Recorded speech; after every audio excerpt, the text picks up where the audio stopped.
Hi guys, my name is Trevor Melvin Smith. Let me include my middle name in there because I've tried to keep it hidden for so long, it's time to come out with it. So Trevor Melvin Smith is my name. I'm going to be your MMT lecturer, which stands for Modern Music Theory. And I suppose a big question with everyone is always, why should I do music theory? Why should I bother learning it? And that's a good question. But before we get there, let me just give you a bit of background about myself. So I started piano lessons at 6. I was bitten by the bug, I think, when I heard the Star Wars theme, and I thought, that's it, I need to understand how this works. And my big introduction to rock and roll, I think, was driving in the back of a brown Buick and listening to Toto's Roxanne, and I thought, what is this? So for me, that was it. I was into music.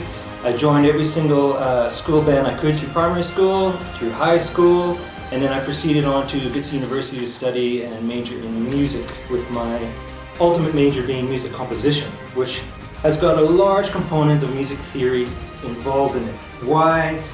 Because to compose, I suppose at an academic level, you want to understand how things are put together. And I want to emphasize that part about things being put together. There's a lot of programs out there at the moment where you can just patch some loops together and it can sound pretty good. I mean, you can get a drum loop, you can get a bass loop, you can get a piano loop, and it'll even tell you this is 80%, it's going to work well with that bass line. You can patch it together and it will look okay. But can you really call that your composition? It's sort of like building a bookshelf and getting it from IKEA and then being able to say, well, I mean, yes, you put it together, you built it, but you didn't really create it from yourself. So I want to encourage you in this course. We're going to talk about some music theory, and it really comes down to the elements of music.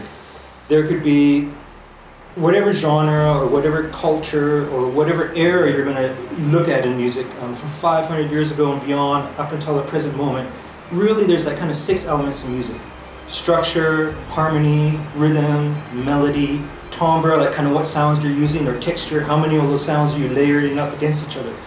And you want to get into understanding how this is put together so you can be unique and create something from fresh yourself. You can chop down a tree and build that bookshelf yourself from your knowledge and understanding. And that's really what music theory is about.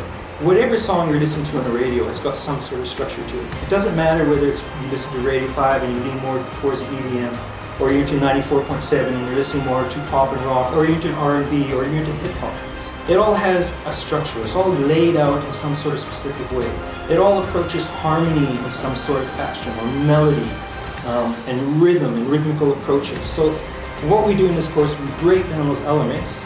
We start simply with rhythm, we build up to harmony, we get to melody, we get to scales and all these things that sound alien, like why must I bother learning a scale? Well, you're going to be surprised that from one set of 8 notes, my bass line comes from that, my harmony comes from that, my melody comes from that, and how I fuse those together creates a really unique experience for the listener. And that's what you're going to learn in this course, is how you can then take those foundational building blocks of music, which is across the board, like I said, in any genre, and be fresh and be creative in what it is that you do. Like I said, there's nothing wrong with sampling, there's nothing wrong with loops, but it just, you having that knowledge yourself allows you to push you way beyond those boundaries. Instead of being restricted, you now have sort of like a freedom and a liberty to really create from within yourself. And if I may make one more comment, it also opens up the opportunity for you to collaborate with a far broader spectrum of musicians, whether it be jazz, because they're all going to kind of approach their sort of little pocket of music in a different way, or the pop idiom, or even if you're a hip-hop star and you want to someday get a full orchestra into your studio, it's going to enable you to converse with them on a different level and gain respect, and just boost your productions and be creative and earn respect within the field of music. So come and join me, MMT, Modern Music Theory. It starts here, and by the time you leave, you're going to be up there. Thank you very much.